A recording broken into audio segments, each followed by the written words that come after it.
I'm David Knowles, and this is Ukraine, the latest. Today, as well as the latest news from Ukraine, we cover further updates on the debate over funding for Ukraine, and we speak to analyst Konrad Muzyka from Rochan Consulting to hear his analysis on the war in winter 2023. Bravery takes you through the most unimaginable hardships to finally reward you with victory. If we give President Zelensky the tools, the Ukrainians will finish the job. Slava Ukraini! Nobody's going to break us. We're strong. We're Ukrainians. Every weekday afternoon, we sit down with leading journalists from the Telegraph's London newsroom and our teams reporting on the ground to bring you the latest news and analysis on the war in Ukraine. It's Tuesday, the 5th of December, 1 year and 284 days since the full-scale invasion began. And today I'm joined by our associate editor Dominic Nichols, assistant comment editor Francis Sternley, and our guest is Konrad Muzyka, independent defence analyst focusing on Russia and Belarus, and director of RochanConsulting.com. I started by asking Dom to take us through the latest updates from Ukraine. Well, hi David, hi everybody, welcome Conrad. So a day that has been the feature of things in the last few weeks. So not a lot of, well, no big moves, but let's start over in the east, Avdiivka. Russia has advanced there, particularly to the north of the town. I mean, the town is quite linear, runs sort of northwest, southeast. So when we say north, it depends which bit you start from. But essentially, from the sort of southernmost point, north of that is the coke plant and the reservoir, and they have advanced near to the reservoir there. So that's the kind of that prong. This is a two-pronged development they're trying to go for. That's on the north and the east side. Ukraine has counterattacked on the other prong that goes on the south, southwest, west. So the town of Stepovy, which is to the northwest of the town, of the whole linear town. Ukraine has pushed back there slightly. So no big movements, but still a lot of extreme violence happening there. Now, further to the southwest, and Russian artillery this morning has killed 2 civilians, injured others in Kherson. This came from the regional governor, Alexander Produkin. The city mayor, so Kherson city mayor, Roman Brocho, said in a separate artillery strike on a medical facility had injured doctors there and staff, no deaths reported. Overnight, Russia says that Ukraine launched a 41 drone wave across occupied Crimea. Well, Russia didn't say the occupied bit. I added that in for accuracy.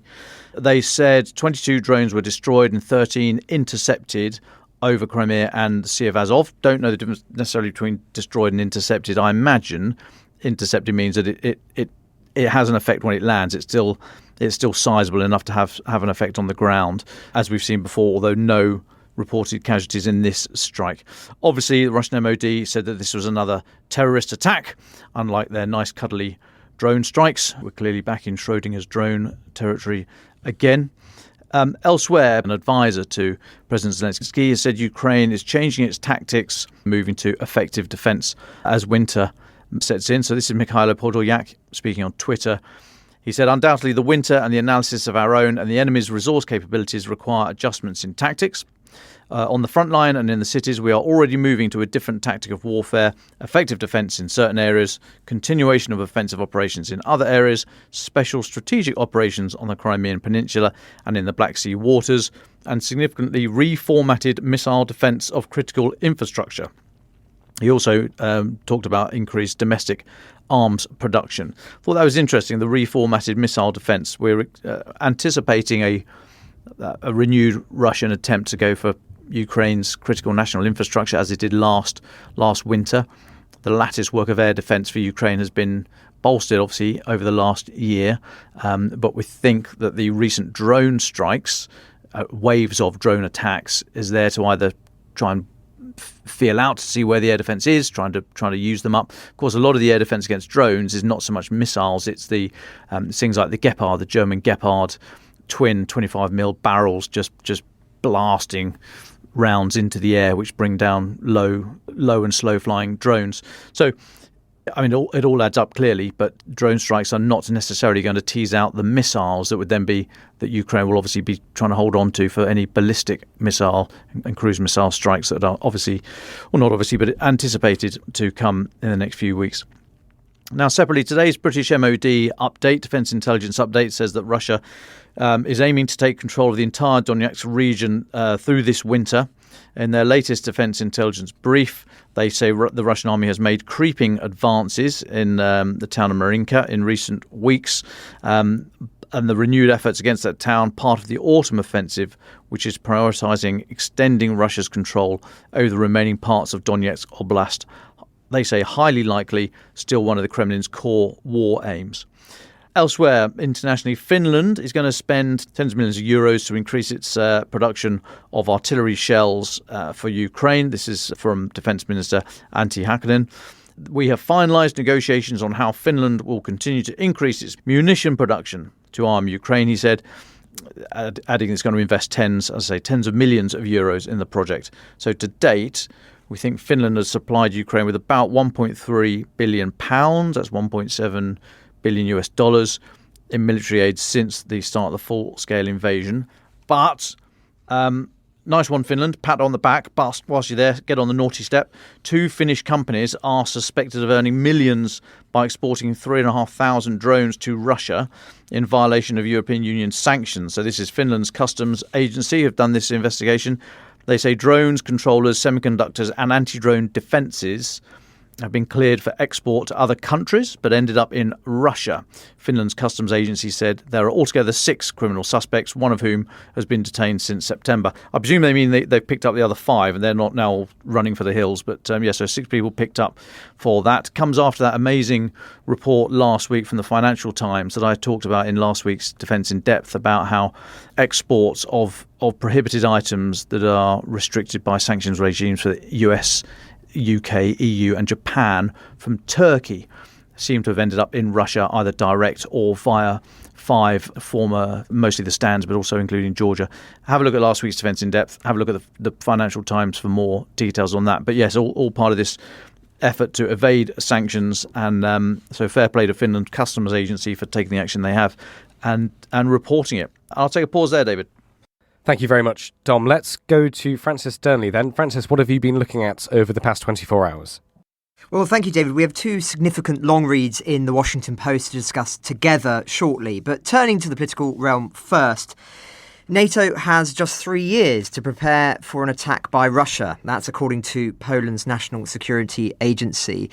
This is coming off the back of that report by the German Council on Foreign Relations, which warned Russia could invade a NATO country in 6 years' time, and that Germany's armed forces needed, to use their term, a quantum leap to be ready for it. But the Polish are saying that timescale is wrong, that as little as 6 to 10 years is too optimistic. If you want to avoid war, they say, NATO countries on the eastern flank should adopt a shorter 3-year time period to prepare for confrontation. And they are urging thereof for there to be more Polish mobilisation. Now, these are, suffice to say, quite extraordinary reports and warrant deeper discussion another time. But for now, I will say that the timescale is arguably less relevant than the assumption buried within of Russia's long-term military capability and political flexibility, both of which will depend on the outcome in Ukraine. If the Russians suffered a decisive military defeat, for instance, then I cannot foresee much chance of military escalation into other countries, especially not ones in NATO. I stress that because I think both reports are rooted in this rather misconceived assumption of stalemate, which Timothy Snyder dispelled so passionately in our interview with him that we put out over the weekend. That conception is not predestined by any stretch. The West still has agency in this war, whereas at the moment it seems to be convincing itself that it is almost powerless to the forces of fate.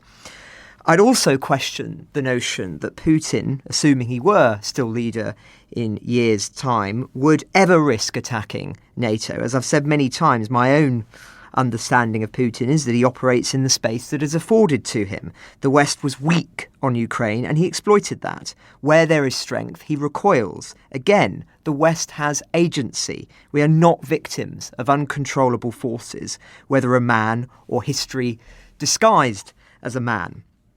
But that's enough haggle for now. Staying on Poland, that blockade on the Polish-Ukrainian border, the most significant political disruption between the two countries, who of course remain core allies, by those disgruntled truckers, has now cost Ukraine £200 million, an MP has said.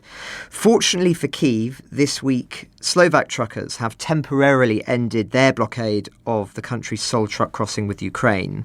The head of the truckers' union there has told Reuters that the blockade had been interrupted after some haulers stuck in the resulting queue threatened to block roads near the crossing, which would cut access to villages near the border.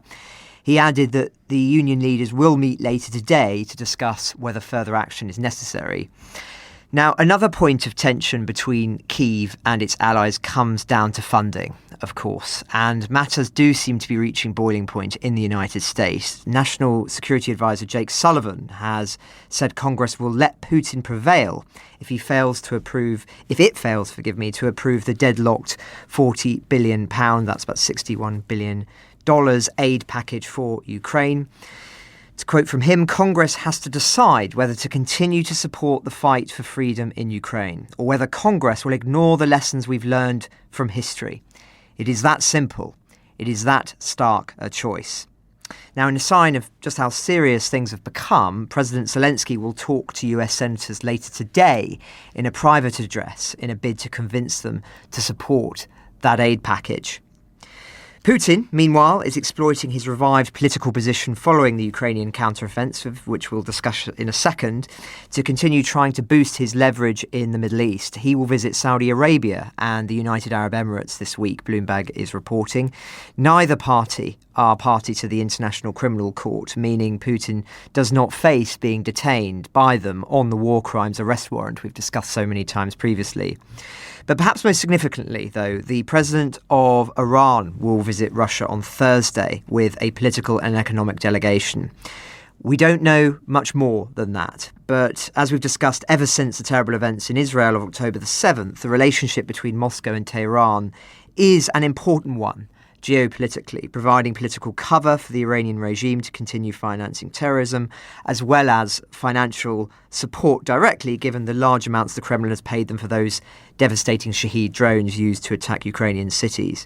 So it's something for us to continue to monitor, and I'm sure we'll draw attention to it again later this week. Well, thank you very much, Francis. Let's go on then and look at these Washington Post pieces in a little more detail. There's two of them. They're long and detailed. Francis, would you take us through some of your findings there? Certainly. So I can't do justice to all the nuances here, just provide a summary, but we'll get into a little bit of the meatier discussions later on. They're two long reads published on the same day. The first is an examination of the lead-up to Ukraine's counteroffensive based on interviews with more than 30 senior officials from Ukraine, the US and European nations. It's called Miscalculations, Divisions, Marked Offensive Planning by US Ukraine. And just really some bullet point summaries here. US officials believed Ukraine's failed counteroffensive started 2 months later than it should have done, according to the piece. They're said to have thought a start in mid-April 2023 would have prevented Russia from strengthening its defences. Ukraine waited in June to launch the offensive, believing more training and weapons were needed, the Post says. The US also said to have disagreed with Ukraine's choice to attack simultaneously at 3 points, east towards Bakhmut and southwards toward Melitopol and Berdyansk, in a bid to overstretch the Russians. They instead feared that would fail and that it was more likely to succeed if it was a massed armoured assault at a single point on the southern front, and that could see the Ukrainians reach the Sea of Azov within 60 to 90 days, severing the Russian army in two. Those large mechanised assaults, which had featured significantly in US planning, were apparently abandoned by Ukraine in the first days of the counteroffensive after they caused heavy losses in men and equipment. Now, in terms of further detail, apparently Ukrainian, US and British military officers held 8 major tabletop war games to build a campaign plan, but Washington miscalculated the extent to which Ukraine's forces could be transformed into a Western-style fighting force in a short period, especially without Kyiv having that air power integral to modern militaries. Now, of course, that's a theme we've discussed many times, indeed, with people on the ground about the scale of Western training or lack thereof. Now, apparently, the US Intelligence Committee had a more downbeat view than much of the US military that assessed that the offensive had only a 50-50% chance of success, given those multi-layered defence Russia had built up. Many in the Ukraine and West underestimated Russia's ability to rebound from the disasters it had suffered early in the war and exploit its strengths, namely manpower, mines, and a willingness to sacrifice lives on a scale that few other countries can even countenance. So that's the first piece. The second is how the battle actually unfolded on the ground over the summer and the fall, and the widening fissures between Washington and Kyiv. This is based on interviews with more than 30 senior Ukrainian US military officials, as well as over 24 officers and troops on the front line. It relays that 70% of troops in one of the brigades that led the counteroffensive and equipped with the newest Western weapons entered battle with no combat experience. Another fact is that Ukraine, or as reported by the Post, should I say, is that Ukraine's setbacks on the battlefield led to rifts with the US over how best to cut through deep Russian defences. The commander of US forces in Europe couldn't apparently get in touch with Ukraine's top brass for weeks in the early part of the campaign, amid tension over the Americans' second-guessing of battlefield decisions.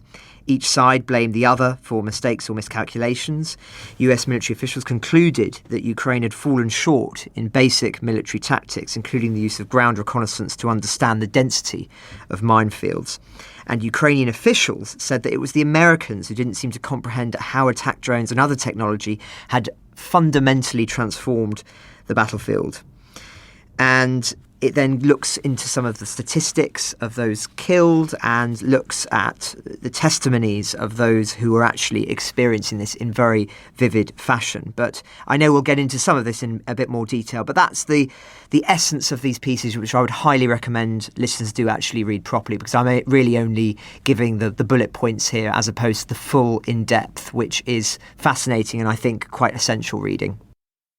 Well, thank you very much, Francis. Before we go to our guest, Conrad, Dom, do you have anything to add to that? I mean, I know I sent both of these pieces around this morning, so I think it's fairly essential reading for us.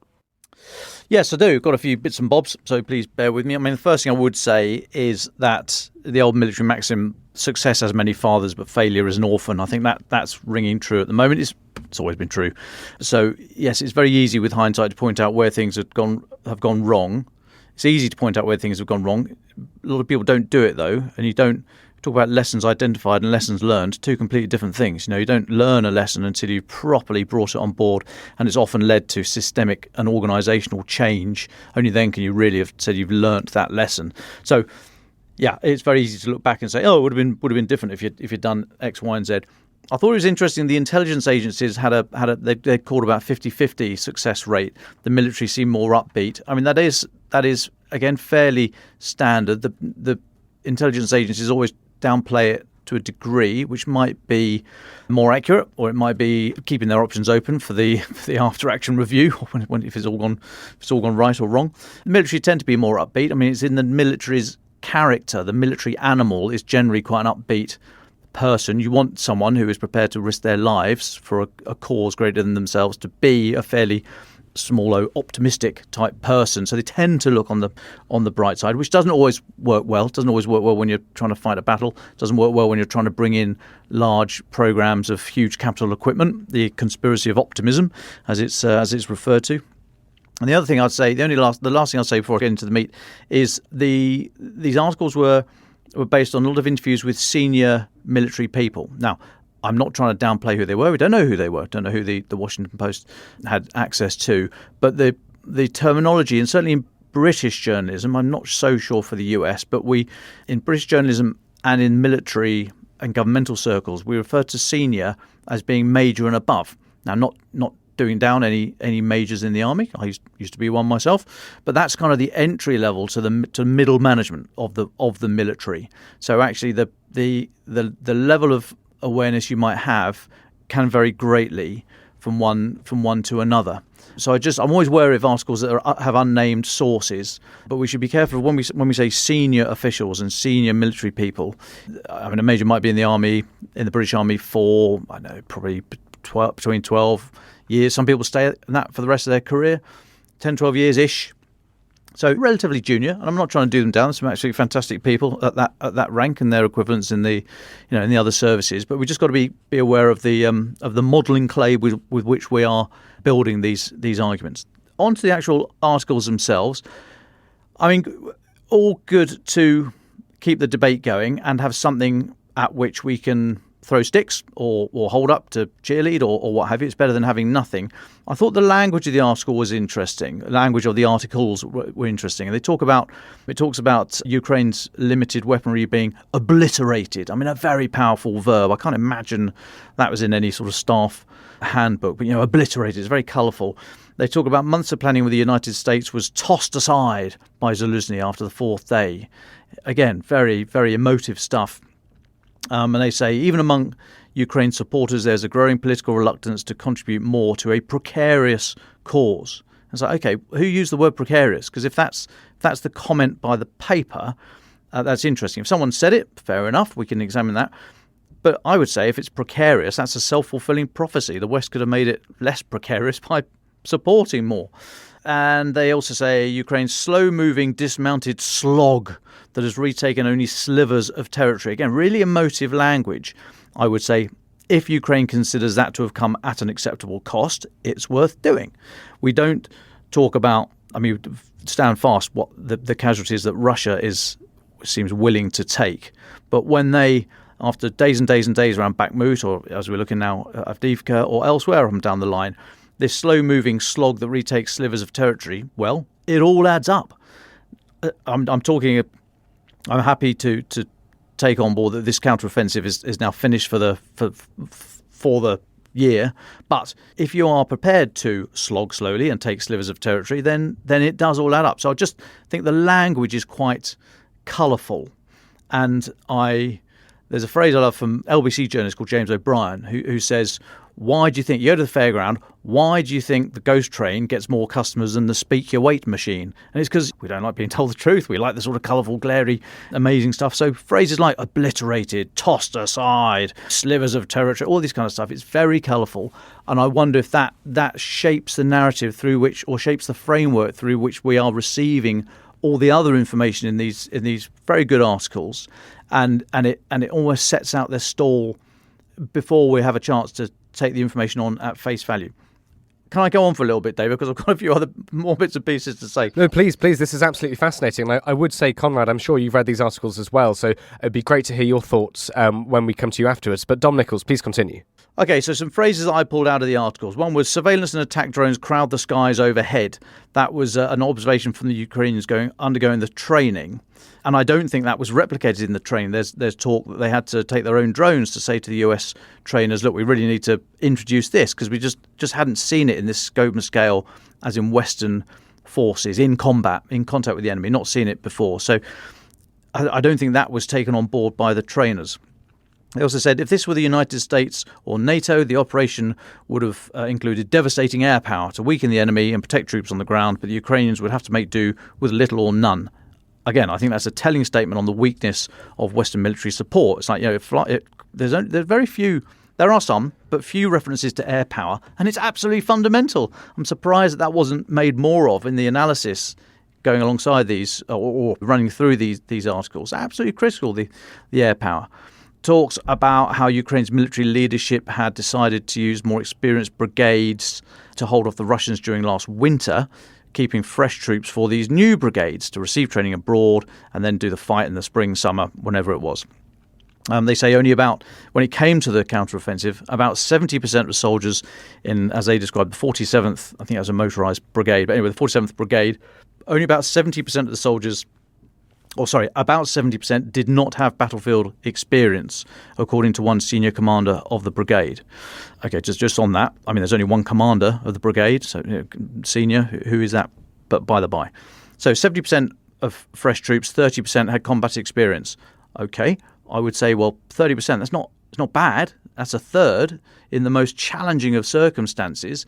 And so you're then relying on good leadership from that third to inculcate the values and the fighting spirit and the tactics and the knowledge into the other 70%.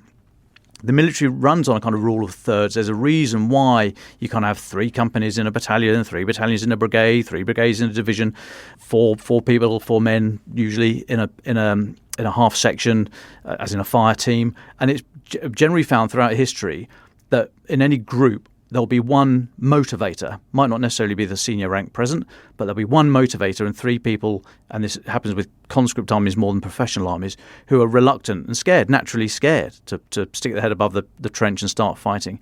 And you need that one motivator to get the others going. So 1 in 3, 1 in 4 is deemed to be this sort of prime focus to get the others to then rely on their training and do what they've been taught and all the rest of it. But you do need that third. And so if they say there's 30% here who had combat experience, and as I say, going up against the Russian army in the 21st century, you're getting some experience there, then that's not bad, as long as the lessons are then pushed down. Okay, next point. The Ukrainian soldiers brought their own drones. This is to the US training in Grafenwehr in southern Germany. Blah, blah, blah, blah. Drone use was only later added following Ukrainian feedback. Now, the US military are, certainly at lower levels, battalion and below, brigade possibly, brigade combat team and below, very drill focused, and that's for good reason, because it's utterly chaotic at the lower end of the military machine when you're in contact. So you need drills. Now, Western militaries are not. It's not a drill to the same extent as the former Soviet or the Soviet model was, which has been drilled into the Russian army. But it's still it can be a little bit clunky at times. So I'm not surprised that it took a while for new ideas or experience from the battlefield to be fed into these training programs that are pretty well templated for new recruits. Not forgetting, of course, that these new recruits were going from almost 0 to max speed, from never having picked up a rifle to being expected to do combined arms warfare across a minefield in the face of a determined dispositioned enemy. I mean, tough stuff. Okay, I'll whiz on. I've got a few other bits and pieces, but I know time's marching on. I'll just finish with my problem with the article overall is that it highlights a lot of areas where things didn't work. And it says, together, all these factors make victory for Ukraine far less likely than years of war and destruction.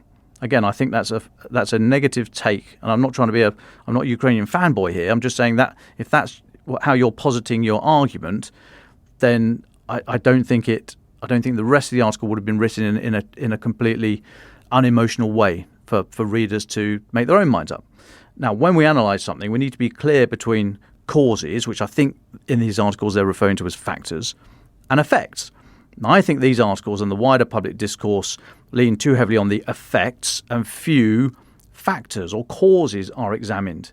And the factors here, and I think there are only 2. So the articles say, together all these factors. I think there are only 2 factors, 2 causes of where the military situation is at the moment. And it's number 1, the training level required from the troops is massive. To go, like I say, from virtually nothing to major combined arms warfare without air power. I mean, that leap is huge. And number 2, the resilience that is required from the internal and external support in terms of the response required to face this scale of warfare in terms of industrial support and the resolve from external partners, Western partners for shorthand. So the resilience required to rebuild factories inside Ukraine and outside, to start churning out production lines of drones and artillery shells and tanks and all the things we thought we'd left behind. Now, are we up for that? Because we need to be, and the Western leaders need to be. That fantastic thing from the Lucerne dialogue a couple of weeks ago when you saw General Richard Barron's turning around to industry and thought leaders in Europe and saying, don't tell me you can't afford it. You guys are sitting on 15 trillion euros of spending a year. You know, you can do this. He said, I need 75 billion euros for a couple of years and I'll get this done. So it's a choice. It's not a question of cost. So there's only 2 factors here, I think. The training level required for the troops to be able to do what we are asking them to do, expecting them to do, and the resilience required from industry and politics and all the rest of it. All in all, I wouldn't expect an awful lot from the next few months, but there will be pressure for action, particularly given the US timetable. And these articles, I do have a few issues with them, but I think they are good. They are a helpful addition to the conversation, but there are threads that need to be pulled. And the final thing is that there's a saying in the military that, make the right decision or make the wrong decision, but just make a decision, because the absence of a decision can lead to chaos, panic, confusion, and ultimate defeat. So the article was saying that Ukraine got it wrong this way, they should have done that. It's like, okay, fine. They made a choice. It might have been right, it might have been wrong, but they made a decision. And we should see it in that light. Well, thank you very much, Dom and Francis, for your thoughts there. Thank you for taking the time to read all of that and give us your analysis. Conrad, thank you so much for joining us. It's an absolute honour to have you on the podcast. Would you start just by telling us a bit about yourself and your work? And then it'd be great to get some of your thoughts as well on what you've been hearing. So my name is Konrad Muzyka. I am independent defense analyst. I also am the owner of a company called Rochan Consulting, which provides open source military intelligence on Russian and Belarusian armed forces. And obviously, since the war started, we expanded the coverage to cover the war in Ukraine from operational and strategic point of view, to put it this way. So that's essentially something that we do on a daily basis. But if I can expand on this a bit, slowly I think we will be refocusing back to Russia, because there's a lot of stuff happening in Russia currently in terms of the Russian armed forces modernization programs, the expansion of Russian armed forces in size, the addition of new divisions, brigades, regiments, and so on. So you talked a lot about what the head of the Polish National Security Bureau mentioned today, a few days ago, actually. So, this is something that we also would like to address as a long-term project. Well, thank you so much for that introduction, Conrad. Can I ask you a very broad question, really? What do you see as an analyst to be the key issues and problems for both sides, Ukrainian and Russian, going into this winter? I think for Russia, to start with Russia, I think they've spent a lot of effort over the last year and a half to bring the industry and the mobilization to the pace that would allow them to switch from the defensive posture that they ended up with in 2022 to increasingly offensive one. So we are talking about the production of drones, production of missiles, imports of Shahid suicide drones. We are talking about withdrawing of tanks and armored vehicles from storage bases, repairing and modernizing them and fielding them into the combat. And they've reached a point now where, after the Ukrainian counteroffensive culminated, Russians are slowly regaining the initiative. And we are not only talking about what's happening in Avdiivka, or near Avdiivka, but we are also now talking about Bakhmut. We are talking about areas near Kupiansk. We are talking also about Zaporizhia, in the areas where Ukrainians were previously advancing. So, the tables may have turned for the foreseeable future, to be honest. But I think that the problem is for the Russians that they do not. When we look at what happened in Avdiivka, the meat grinder and so on, we still see that they are not able to fully utilize the equipment, the personnel, artillery, aviation that they have available in a combined arms fashion. And as this war has shown, it's incredibly difficult to penetrate a well-established defensive positions. That's something that both sides struggled with. That's why I think it's incredibly important for Ukraine now to start building their own fortifications and to dig deep as they possibly can, and expand the fortifications in depth as well. Speaking of Ukraine, the biggest problem after the counteroffensive, I think, from what I've been reading and hearing, is that Ukraine needs to think about its theory of victory. What's their ultimate objective? How they would like to end this war? Is getting Crimea back still on the table, or maybe just getting to Crimea, retaking territory that Russia captured since February last year, or maybe it's to force Russia into negotiations. I don't know what this theory is, but the political leadership needs to articulate that in one way or another.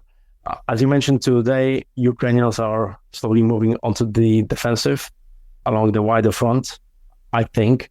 So likely the next year they are going to spend on the defensive, because the amount of ammunition and the amount of available equipment that can be passed on to them, especially from Europe, is so limited that it's going to be incredibly difficult to, if not impossible, to replicate what the West donated to Ukraine last year and at the beginning of this year for the next counter-offensive. Konrad, thank you so much for that account there. Jens Stoltenberg said last week that the West should be ready to receive, quote, bad news from the front lines. He wasn't specific on what that might be. From your work and your analysis, where do you think the pressure points are? Where are the areas of greatest peril for Ukrainian forces at the moment? So a few weeks ago, we were looking at Avdiivka, obviously, and Luhansk Oblast, where, according to Ukrainian sources, Russians have now about 120 plus thousand personnel, thousands of tanks and artillery pieces and so on.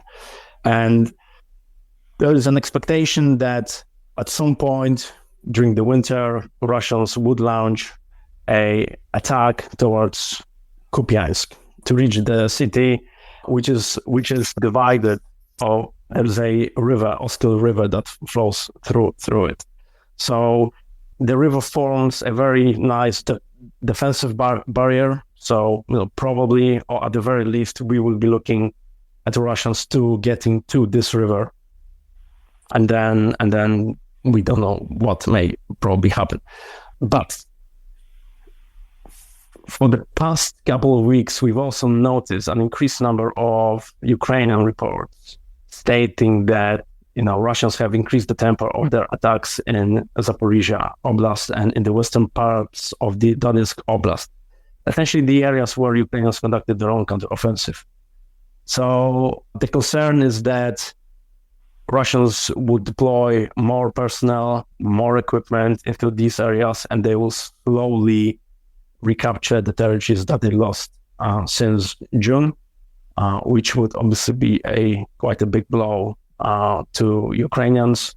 But as I said, the main Ukrainian objective should be to defend in depth, create fortifications, and allow to redeploy some of the forces that are near the front line, take them to the rear, retrain them, and then have some sort of rotation. Because as things stand now, there are some units that have been in combat for more than a year. And that's obviously not something that's sustainable. Konrad, we reported yesterday, and we've spoken a bit about it today as well, on the intra-Ukrainian political military tensions. We also spoke today, as you've heard, about the, well, you might tritely call it the blame game for Ukraine's unsuccessful counteroffensive. It would be good to hear your take on this. What, if you were to sum up your thoughts, what were the problems with the counteroffensive? And perhaps more importantly, going to what Dom was saying, what can Ukraine do now to win? It's an incredibly difficult topic to comment on, but let me say that the tensions between Zelensky and Zaluzhny have been ongoing since pre-war. So that's nothing new. We don't really know the scope of the tensions, although, reports indicate that Zelensky often just goes over Zaluzhny, and Zaluzhny is not really a big part of the decision-making processes. I don't know to what extent this is accurate, but obviously it does not. But obviously it has a big impact on the troops, because Zaluzhny is very popular with the guys at the bottom. And second of all, the duality of command is is not going to deliver any successes, right? Because it's simply that's not going to work. And there will always be tension between Zelensky and Zelensky. So the ability of Ukraine on a strategic level to command their forces effectively on the battlefield will be significantly degraded. And I'm not sure if there is anything that can be done about this at the current stage. I think one guy would need to step down or take a step back, but I'm not sure to what extent this can happen. And sorry, the second part of the question was? Well, going on to kind of what Dom was talking about, what lessons can be learnt from the past year to help Ukraine do better in the coming campaign? I think it depends on what we mean saying do better. It also depends what it means, what is victory for Ukraine right now. I think Ukraine will not be able to defeat Russia strategically. The objective of pushing Russia back to February 22 borders is going to be incredibly difficult, if not impossible. So I think the focus on the Ukrainian side should be on the one side on the basic stuff. So improve medical support, case evacuation, medical evacuation, reconnaissance, to improve troop mobility. The United States have thousands of M113s. Ukrainians value these vehicles a lot. So giving them to Ukrainians would be a slow level of effort, but it would make a huge impact for forces on the ground. Another aspect that has also been mentioned publicly is that Ukraine is producing or will be producing tens of thousands of drones next year, and we suspect that at least some of them will be strike drones, long-range ones. We've already seen multiple reports and multiple pieces of evidence suggesting that Ukraine is very comfortable striking targets across Russia, Crimea included. So next year, it is likely that Ukraine, as it's taking a more defensive stance, it will display more offensive behavior in the air through the utilization of strike drones across Russia. Konrad, just one more question from me, and then I'll hand over to Dom and Francis, who have been listening to this with great interest. Just looking now at the Russian army, what do you make of their performance this year? I'd be interested to hear if you think they've been underestimated by analysts and journalists, and also what innovations have they shown, in your opinion? There are different Russian armies, right? We cannot overgeneralize about what the Russian army is or how it performs, because there are some aspects which perform very poorly, including command and control at the highest level. If you look at their combat performance near Avdiivka over the last couple of months, it's been deplorable. But at the same time, I think it also highlights that Russians are willing and able to sacrifice a lot of men to get the attack going, to push on, even if the gains are not there. So they are very comfortable with the game of attrition, because most likely they know that they can afford to lose these many men. But they captured Bakhmut this year as well, a very important political item, I think, for Ukraine. Not necessarily important from a military point of view, but Zelensky went to the city, he took the flag of Ukrainian defenders, took it to Congress. So I think for Zelensky it was a big loss.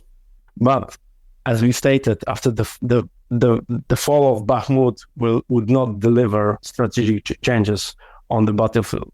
And the fall of Bakhmut would not automatically mean that Kramatorsk or Slavyansk would be in danger. And that's ultimately what happened.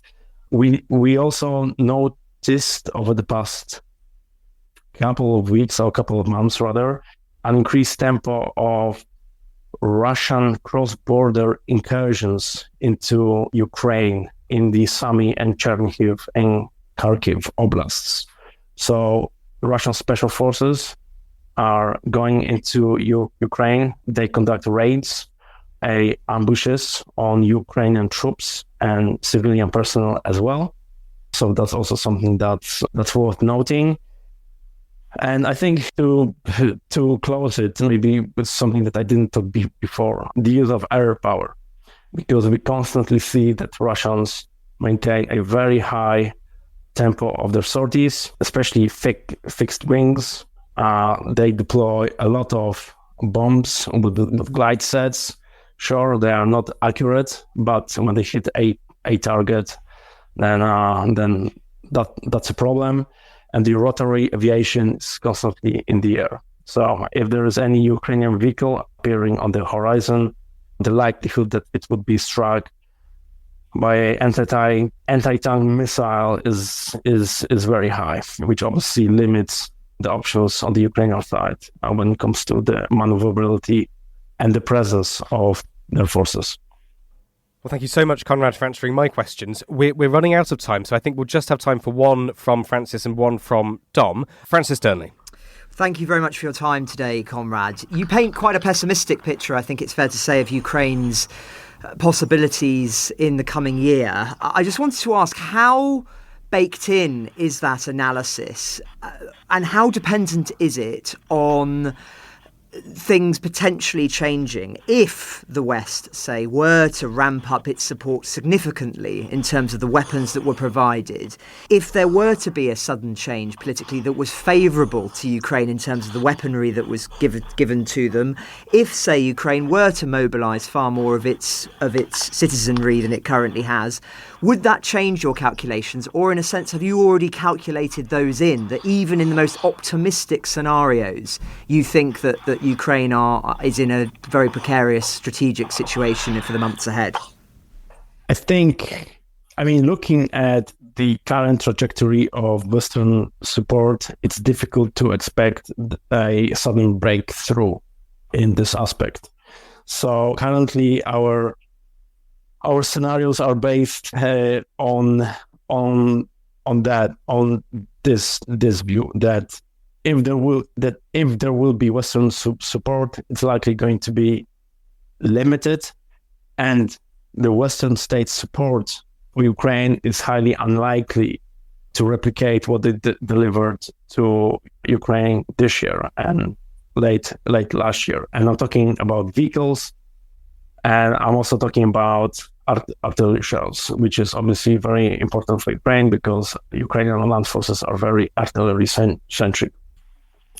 So, yeah, currently I think it's very difficult to see the current war in a bright colors. Ukrainians are, as I stated, slowly shifting into the defensive. The trajectory on both sides is slightly different right now because the Russians are, as I stated, regaining the initiative, and the overall trajectory is upwards. Whereas also psychologically, I think Ukrainians are slightly more on the down trend, especially after the counter-offensive. So I think also Ukrainians need to, work stuff around internally about the command and control of their forces, about the issues between Zaluzhny and Zelensky, training of their forces, and so on. Mobilization, getting new men in, that's very important as well, because with the current level of forces available, or even with the incremental gains in terms of manpower, I don't think that they will actually be able to mount a very large-scale offensive in 2024. Hi, Conrad Dom here. Thanks so much for joining us today. Question on Ukraine's ability to mount offensives. What do you think is happening down on the left bank of the Dnipro? I would have thought if there had been a sizable Russian force down there to counter Ukraine's advance, they would have been able to push them back into the river by now. And if not, then I wonder if Ukraine were taken a little by surprise at how many forces they could get over the river. Because if Ukraine were there in any size against very limited Russian opposition, they might be expected to have pushed a bit further inland by now. What's your take on it? So first of all, Russian sources reported last week that there is a Russian force amassing in the Kherson Oblast with the objective of pushing Ukrainians back over the river. To be honest, I don't know how substantiated these reports are, but they are appearing, which suggests that at least partly they are true, and there is some sort of movement on the Russian side. What is their purpose? I think from the Ukrainian side, it is to show the West that the offensive is still ongoing, that Ukrainians are active, and they are actively trying to put pressure on the Russians and are actively trying to recapture the territory. Is it going to deliver significant results? That's highly unlikely, I'll be honest, because the force that was deployed there initially was already quite spent, because these were the guys who had been fighting in western part of the Donetsk Oblast since the counteroffensive started, and B, Ukrainians do not have sufficient number of artillery shells to actually support these guys on Dnipro's left bank. So yes, I mean, it's highly likely that these troops will stay there for a prolonged period of time, continue to fighting Russians and trying to expand the bridgehead. From the Russian point of view, I don't think that they mind the current situation either, because Ukraine needs to spend a lot of resources to sustain these troops on Dnipro's left bank: artillery, ammunition, equipment, KCVAC, Medivac, and so on and so forth. So if Ukraine chooses to attrit itself in this part of the Ukraine, so be it.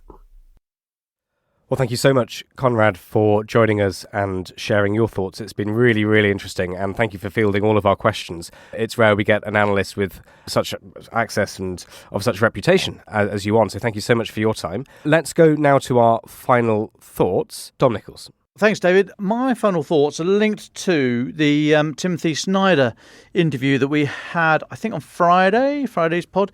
Well worth a listen back to Professor Snyder. It went out on Sunday, sorry, I'm told by my by my delightful assistant here. Apologies. Thanks, Francis. Now, one of the points he made, I agreed with almost all of it, but one of the points he made that I disagreed with was when he was talking about fatigue, and he was saying it's not right. We don't have the right. Those of us on the sidelines. He described this picture. He said those of us on the sidelines of the track handing out the water bottles to the runners. We don't have the right to say that we're fatigued. It's not as if the athletes are going to stop running and come over and ask how we're doing. Now, it is correct, I think, to say that Russia, the point he made, Russia will use evidence of us talking about our own fatigue and our own feelings and so on and so forth. Russia will use this as evidence of the decadent West, more concerned with how we're feeling and all that kind of stuff. But no, Sodom, they don't have the intellectual framework to be able to have a sensible discussion on the subject. But I am slightly at odds here with Professor Snyder. Now, if we remove the link between the word fatigue and the word bored, or the phrase no longer interested, want it to end at any cost, I think we might be getting somewhere. I think it is okay to be fatigued in the purest sense of the word. It shows our emotional response is still healthy, functioning, and accurate. I think there's a close link between the emotional response of caring for the people much closer to this fighting than we are, a link between that and our moral compass, which is why Russia will say what they will, and the trolls, look, don't even bother trying to engage on this because you're just not up to it, lads. But look, that doesn't mean that we're trying to put ourselves at the centre of this story, but it does acknowledge that we are involved to a greater or lesser degree, and we are all the better for it, I think. I note today is International Volunteer Day. Many groups that we've had on this pod have been raising funds and buying equipment for Ukraine's armed forces. That doesn't happen by people who are not engaged in this fight at whatever level and wherever they are in the world. You listening to this now are engaged in this fight at the level you are. If all you can do is listen, that's great. All we can do is sit here and gob off, and we will. So it is okay to be fatigued. All we have to do, I think, is look after ourselves, look after each other, and just like this pod, we get up and we go again tomorrow. Thank you. Well, thank you very much, Dom Nichols. To finish today, Francis Sternley. Well, thank you, David. A heavy episode today, but I just wanted to thank all of those listeners and readers who dialed in on Sunday for the Telegraph's Christmas charity appeal. Dom and I were both there wearing our ghastliest Christmas attire. Incredibly, the paper raised £241,000 on that Sunday alone. Now, among the many interesting conversations I had, I spoke to one elderly lady who remembered watching Spitfires flying over her house during the war, and her mother and her counting them out and then counting them back in to see how many had returned. But the real highlight was that because the RAF Benevolent Fund was one of the 4 charities, we had a surprise visit from an 102-year-old RAF veteran into the office who was walking around and chatting to everybody. He flew 50 missions over Germany during the war, 13 times over Berlin, and he didn't look a day past 85. And I spoke to him for at least 20 minutes, asking him what expertise a century brings to foreign affairs. And he was extremely well informed. He spoke passionately about Ukraine and also thinking longer term about the threats posed by the rise of China. He was deeply concerned about the implications of waning American support for Kyiv in particular. He vividly described his memories of the 1930s and the hand-wringing of political leaders over the Anschluss and the Nazi seizure of Czechoslovakia later on. Appeasement doesn't work, he told me bluntly. And he also described his reaction when he heard the news that Hitler had invaded Russia in 1941 and later that year when Pearl Harbor was attacked, which he said came as a blessed relief because he knew it was at that moment on that the war was won. And whenever I'm fortunate enough to meet veterans from the Second World War, it only underlines to me how these periods we see as the distant past are actually only recent history, and that the horrors unleashed within a human lifespan are never buried too deep under the surface of our respective societies. We must not fall into the trap of thinking that the world can never explode into the chaos that it did in that time. Others fought and died for the lessons it is our privilege to remember. And if listeners still want to donate, then you can. We'll add a link in the description. And thank you again to all of those who reached out to us. Ukraine the Latest is an original podcast from The Telegraph. To stay on top of all of our Ukraine news, analysis and dispatches from the ground, subscribe to The Telegraph. You can get your first 3 months for just £1 at www.telegraph.co.uk/Ukraine the Latest. Or sign up to Dispatches, our world affairs newsletter which brings stories from our award-winning foreign correspondents straight to your inbox. We also have a Ukraine live blog on our website, where you can follow updates as they come in throughout the day, including insights from regular contributors to this podcast. You can listen to this conversation live at 1 p.m. London time each weekday on Twitter Spaces. Follow The Telegraph on Twitter so you don't miss it. To our listeners on YouTube, please note that due to issues beyond our control, there is sometimes a delay between broadcast and upload. So if you want to hear Ukraine the Latest as soon as it is released, do refer to the podcast apps. If you appreciated this podcast, please consider following Ukraine the Latest on your preferred podcast app. And, if you have a moment, leave a review, as it helps others find the show. You can also get in touch directly to ask questions or give comments by emailing ukrainepod@telegraph.co.uk. We do read every message. And you can contact us directly on Twitter. You can find our Twitter handles in the description for this episode. As ever, we are especially interested to hear where you are listening from around the world. Ukraine the Latest was produced by Giles Gear, and the executive producers are David Knowles and Louisa Wells.